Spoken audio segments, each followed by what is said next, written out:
آواز کی جہاد ہے، یہ منہ سے پروٹیسٹ کرنے کی جہاد ہے، اور یہ اس لیے ضروری ہے، اور یہ ہر جمہوریت کے اندر انسانوں کو اللہ جمہوریت حق دیتی ہے، اللہ تو ہمیں ہمارے پہ فرض کر دیتا ہے کہ ہم جب معاشرے میں ناانصافی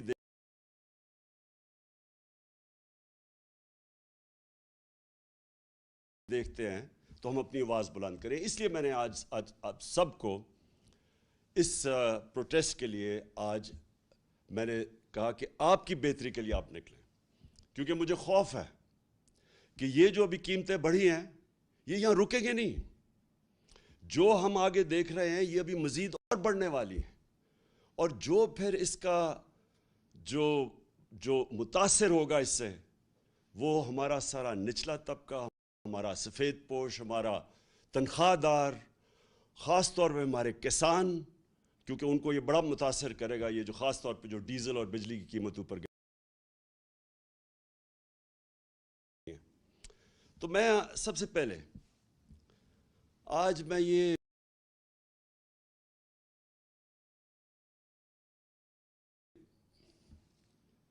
اور سارے پاکستانیوں کا یہ سوال ہے کہ یہ کیا ہوا کہ جب سے یہ عدم اعتماد ہوئی ہے اس کے بعد یہ ملک کے اندر یہ کیا طوفان آ گیا؟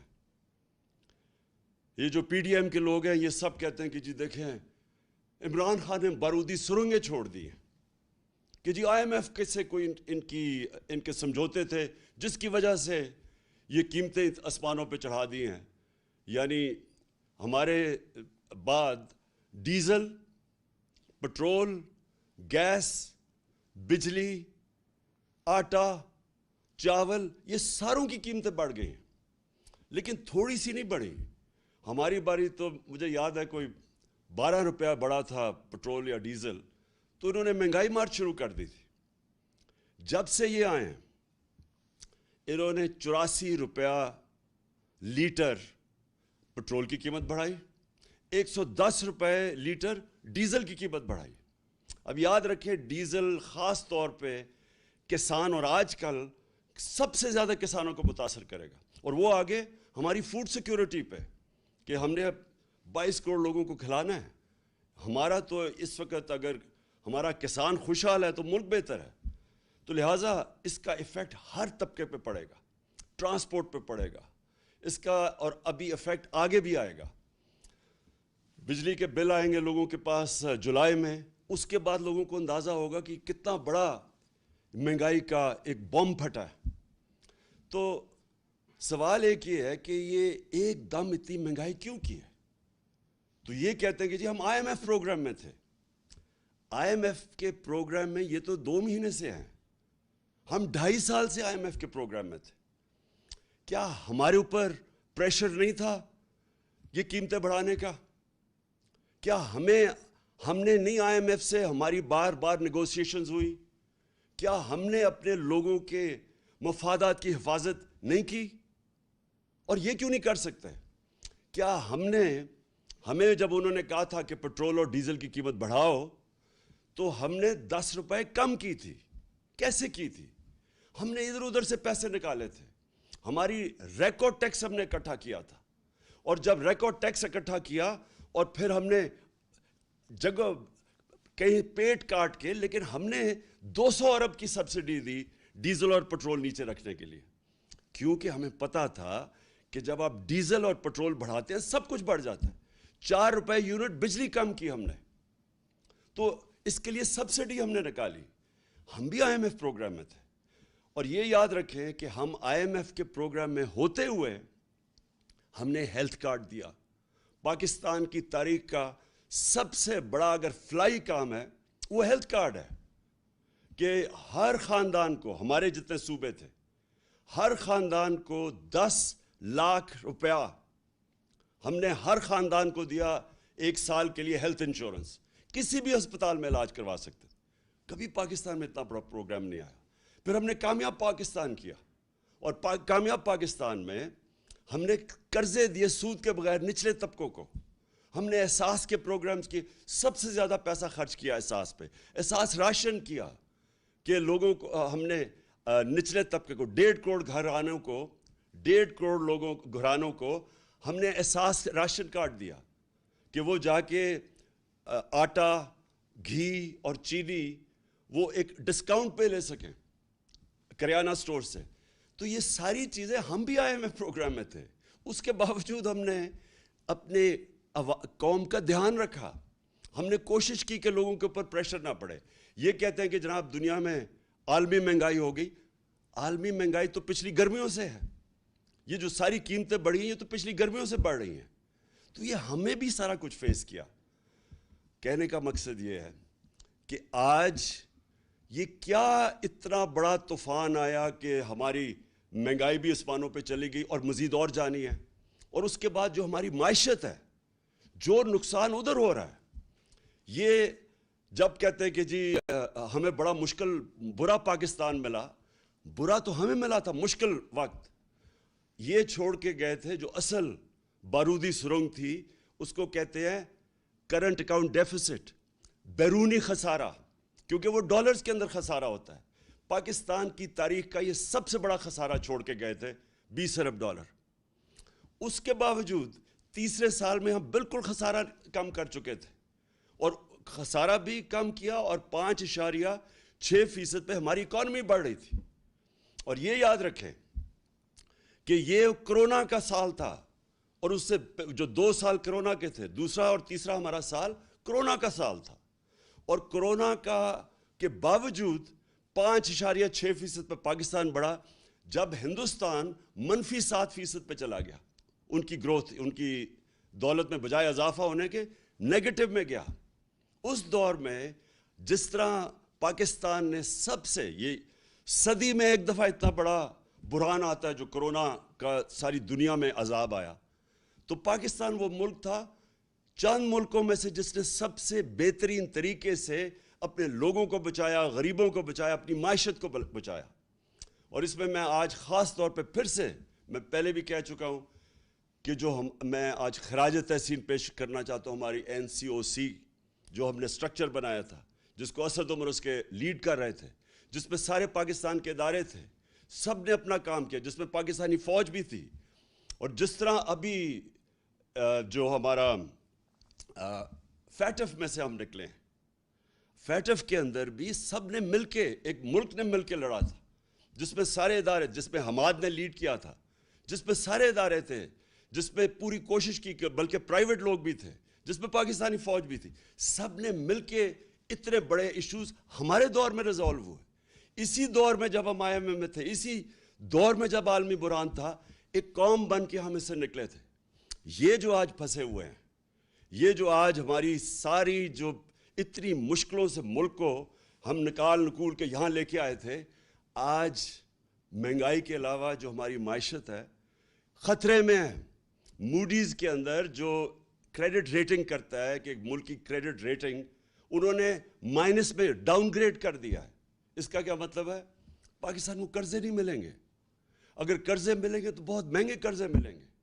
اور یہ دوسری چیز, وابڈا کا جو وابڈا کی ریٹنگ ایسی تھی کہ وہ خود انٹرنیشنل لونز لے سکتی تھی, اب جب سے یہ آئے ہیں اس کی بھی ریٹنگ ڈاؤن گریڈ کر دی ہے. اس کا مطلب کہ وابڈا کو وہ لونز نہیں ملیں گے, اور اگر ملے تو بہت مہنگے ملیں گے. اس کا مطلب جو 10 اسی دور میں جو 10 ڈیمز جو ہمارے دور میں شروع کی ہوئی ہیں وہ اب خطرے میں چلی جائیں گی, کیونکہ اگر پیسہ قرضے نہ ملے تو یہ کیسے پورے ہوں گے. تو میرا سوال یہ ہے کہ جب یہ ملک ترقی بھی کر رہا تھا, اس کی 5.6% تیسرے سال میں اور 6% چوتھے سال میں جب اس کی اکانومی گرو کر رہی تھی, دولت میں اضافہ ہو رہا تھا, جب ریکارڈ ہم ٹیکس اکٹھے کر رہے تھے, وہ بھی ایک وجہ ہے کہ ہم پیسے نکال سکے عوام کے اوپر بوجھ کم کرنے کے, سبسیڈائز کرنے کے لیے. ریکارڈ 6.2 ٹریلین یعنی 6,200 ارب روپے کا ہم نے ٹیکس اکٹھا کیا, پاکستان کی تاریخ میں سب سے زیادہ. اور اسی دور میں سب سے زیادہ پاکستانی اوورسیز بیرون ملک پاکستان ریمیٹنسز ہمیں بھیجیں 31 ارب ڈالر کی, 32 ارب ڈالر کی ہماری ایکسپورٹس تھی. اور جو ہماری فصلیں تھی, جو ہمارا ایگریکلچر ٹرانسفارمیشن پلان تھا, اس کی وجہ سے جو کسانوں کے پاس پیسہ گیا, جو ہم نے ان کی مدد کی. ریکارڈ فصلیں ہوئی ہمارے پاس, 4.4% پہ ہمارا زراعت ہماری آگے بڑھ رہی تھی. تو اس وقت کیا ہوا کہ آج سارا کچھ نیچے جا رہا ہے, اور وہ ہوا کیا, میں آج آپ سب کو یہاں بتانا چاہتا ہوں کہ ہوا کیا. ہوا یہ کہ ایک سازش ہوئی امریکہ سے, ایک سازش جس سے یہاں میر جعفر اور میر صادق ان کے ساتھ ملے. اس کے بعد انہوں نے پلان کیا ہماری گورنمنٹ گرانے کا. اس سے جو سیاست کے اندر جو ملک کے اندر سیاسی ماحول تھا وہ غیر یقینی ہو گیا, پولیٹیکل انسرٹنٹی ہو گئی. اس کا افیکٹ پڑا معیشت کے اوپر.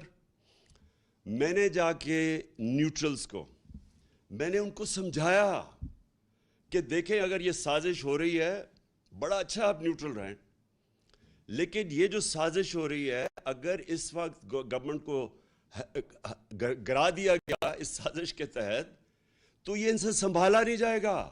ہم نے بڑی مشکل سے یہاں تک آئے ہیں, یہ بڑی مشکل سے کرونا سے نکل کے جو کموڈٹی سپر سائیکل تھا, یہ جو جب یوکرین میں گیا روس اور جو جنگ ہوئی تو اس کی وجہ سے جو اثرات تھے, بڑی مشکل سے ہماری معیشت یہاں کھڑی تھی. تو میں نے تب ان کو بتایا, پھر شوکت ترین کو کہا کہ ان کو بتاؤ کہ یہ وقت نہیں ہے اس ملک کے اندر یہ سازش کو کامیاب ہونے دینے, کیونکہ اس کا ڈائریکٹ اثر پڑے گا ہماری معیشت کے اوپر. اور مجھے افسوس سے کہنا پڑتا ہے کہ وہ ٹائم تھا کہ اس سازش کو ناکام کرنے کا, کیونکہ ہمیں پتہ تھا کہ نہ ان لوگوں کے پاس قابلیت ہے, نہ ان کے پاس اہلیت ہے, اور ان کا مقصد ہی آنے کا کچھ اور ہے. ان کا مقصد اس ملک کی نہ مہنگائی کم کرنے کے لیے, نہ ان کا مقصد اس ملک کی ریفارمز کرنے کا تھا, اکانومی ٹھیک کرنے کا تھا. ان کا تو مقصد ہی کچھ اور تھا. اور وہ جو مقصد تھا, میں بڑا شکر گزار ہوں ان کے وزیر دستگیر کا, خرم دستگیر کا, جس نے ٹی وی پروگرام پہ کہہ دیا. اس نے کہا ہمیں تو صرف یہ تھا, اور اس نے دو چیزیں کہی.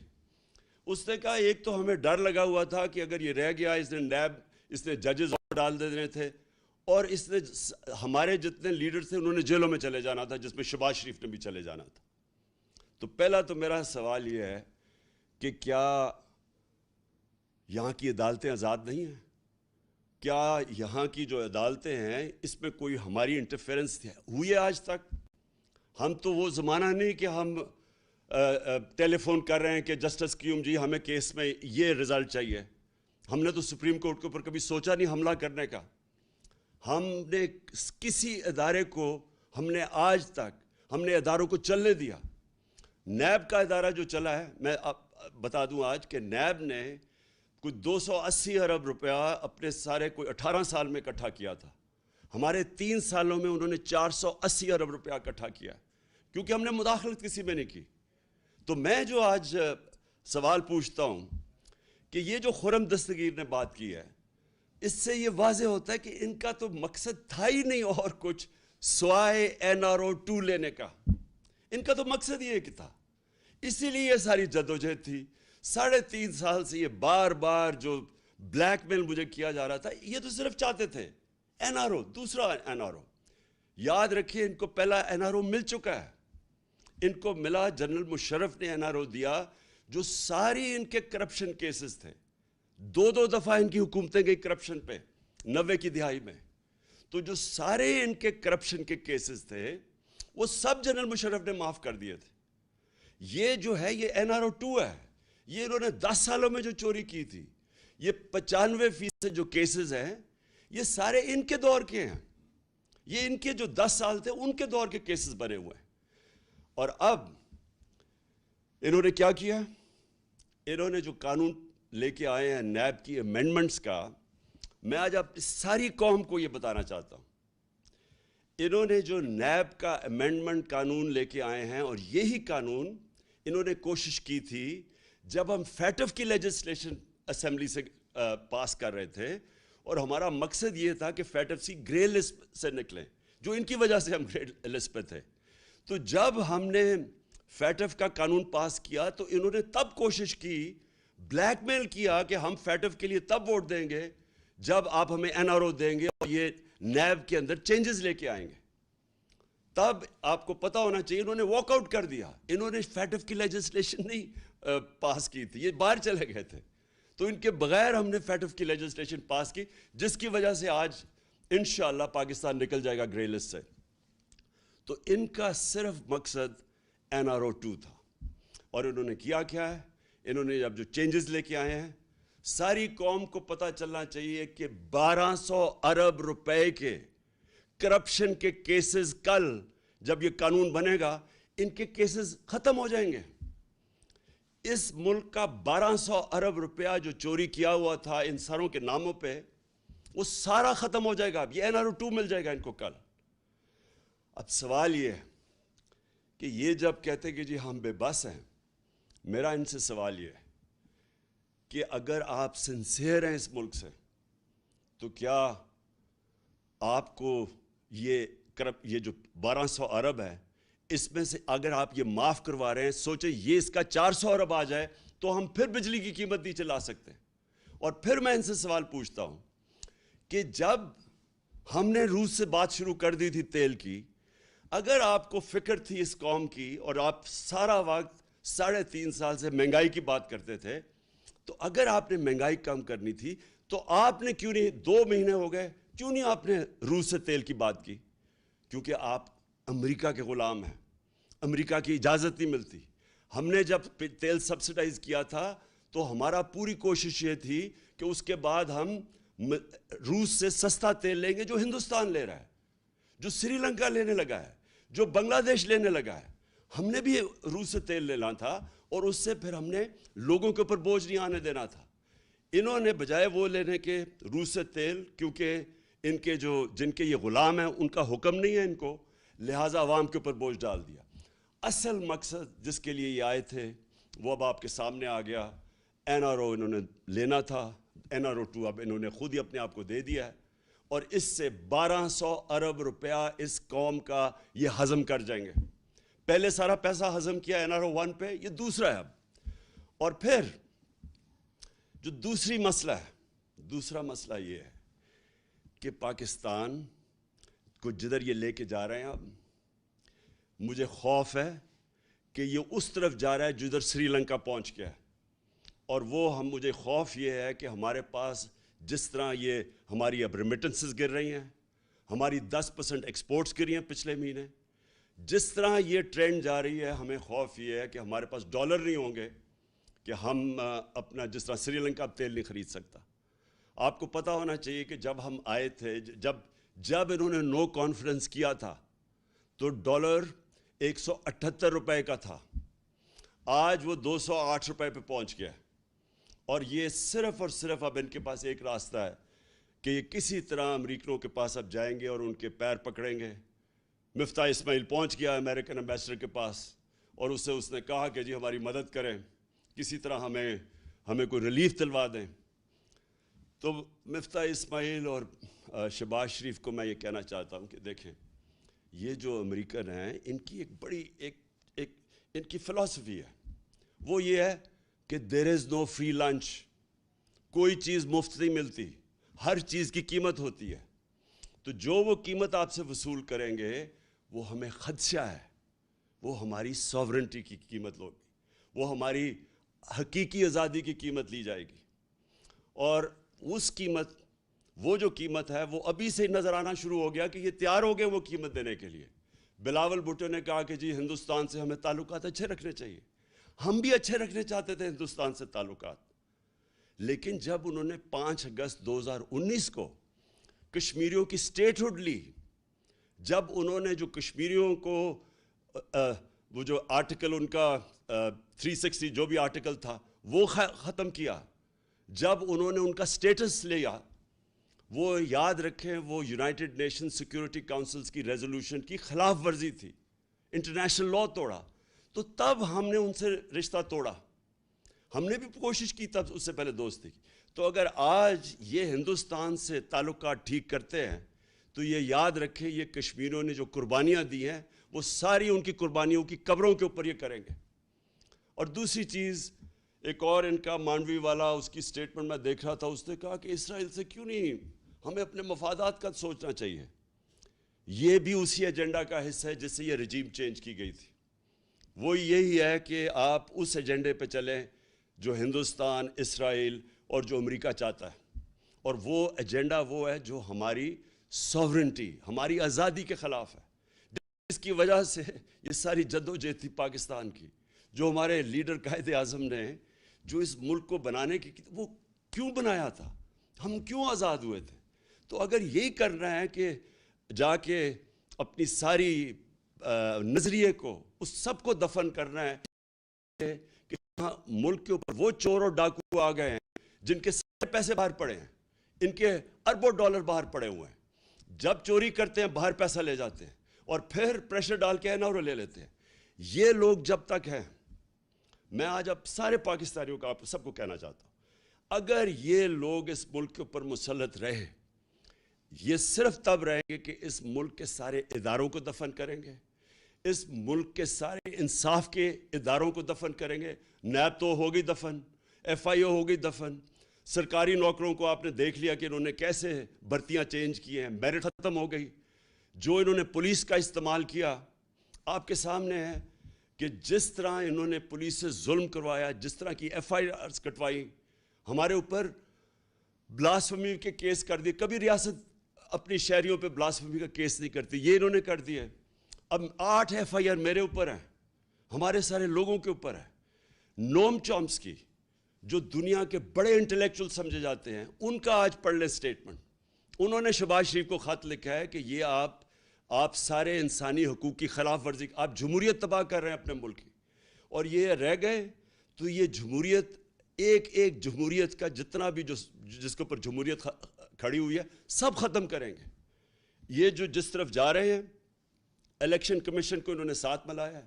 پنجاب کے اندر جو الیکشن ہے، وہ ابھی جو بائی الیکشنز ہیں، ابھی سے ہی میچ فکس کرنے کی ساری تیاریاں ہیں، ہمیں ساری خبریں آ رہی ہیں۔ پولیس کا جو استعمال کریں گے اور کر رہے ہیں، ابھی ہمارا کل ایک ہمارے جو الیکشن لڑ رہا تھا، اس کے بیٹے کو گولی لگی، وہ آج ہاسپٹل میں ہے، اور اس کے سارے گھر والوں کے اوپر ایف آئی آرز کاٹ دی۔ تو یہ ہمیشہ یہ جب ایک کرپٹ ٹولے کو اوپر بٹھائیں گے، جو کہ 30 سال سے یہ دونوں خاندان اس ملک پہ ہیں، انہوں نے ہمیشہ جو پہلے کرتے ہیں وہی کرنا ہے۔ اب تو جمہوریت سب سے پہلے اس کا نقصان ہوگا۔ انہوں نے اخبار والوں کے، صحافیوں کے اوپر، سوشل میڈیا کے اوپر جو کریک ڈاؤن ہے، یہ کبھی پاکستان میں نہیں ہوا۔ جس طرح انہوں نے اینکرز کے اوپر ایف آئی آرز کاٹی ہوئی ہیں، اور ان چیزوں پہ، چھوٹی چھوٹی چیزوں پہ اس وقت خوف پھیلایا جا رہا ہے۔ تو جو یہ راستہ پکڑا ہوا ہے، میں آج آخر میں ساری قوم کو کہنا چاہتا ہوں کہ دیکھیں، یہ صرف ایک طرح یہ اس ملک کے اوپر مسلط رہیں گے، اور وہ خوف طاری کر کے۔ یہ جو خوف ہے، یہ ایک سب سے بڑا بت ہے۔ میں بار بار اپنی قوم کو ایک چیز سمجھاتا ہوں کہ لا الہ الا اللہ، کوئی خدا نہیں ہے سوائے اللہ کے۔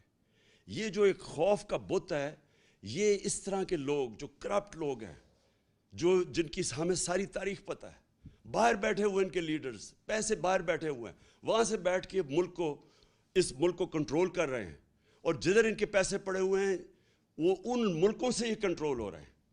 اس ملک کی نہ انہوں نے آزادی رہنے دی ہے، نہ انہوں نے ادارے چلنے دینے ہیں، نہ انہوں نے جمہوریت چلنے دینی ہے۔ انہوں نے جتنی دیر یہ آئیں گے، اس ملک کو مزید اور نقصان پہنچائیں گے، صرف اپنے آپ کو اوپر مسلط کرنے کے لیے۔ لہٰذا ہم سب نے مل کے، ساری قوم نے مل کے، ہم نے جدوجہد کرنی ہے۔ آپ نے سب نے تیاری کرنی ہے۔ میں آپ کو کال دوں گا۔ ہم نے مسلسل جو ہمارا حق ہے، ہمارا آئینی حق ہے، پرامن احتجاج، وہ ہم کریں گے، اور وہ ہم تب تک کریں گے جب تک ہمیں صاف اور شفاف الیکشنز کی ڈیٹ نہیں ملتی۔ میں پھر سے کہہ رہا ہوں، الیکشنز نہیں، صاف اور شفاف الیکشنز۔ صاف اور شفاف الیکشنز اگر نہ ہوئے، مزید اور انتشار ہوگا۔ جس طرح پھر سے میں کہتا ہوں، جو پنجاب کے بائی الیکشنز میں میچ فکس کرنے کی کوشش کی جا رہی ہے، اور جو ملوث ہیں اس میں، اگر اس طرح کے الیکشنز کروائے، اس سے ملک مزید اور انتشار کی طرف جائے گا، حالات اور بگڑیں گے، سیاست کے اندر غیر یقینی فضا بڑھتی جائے گی، وہ معیشت کو افیکٹ کرے گی۔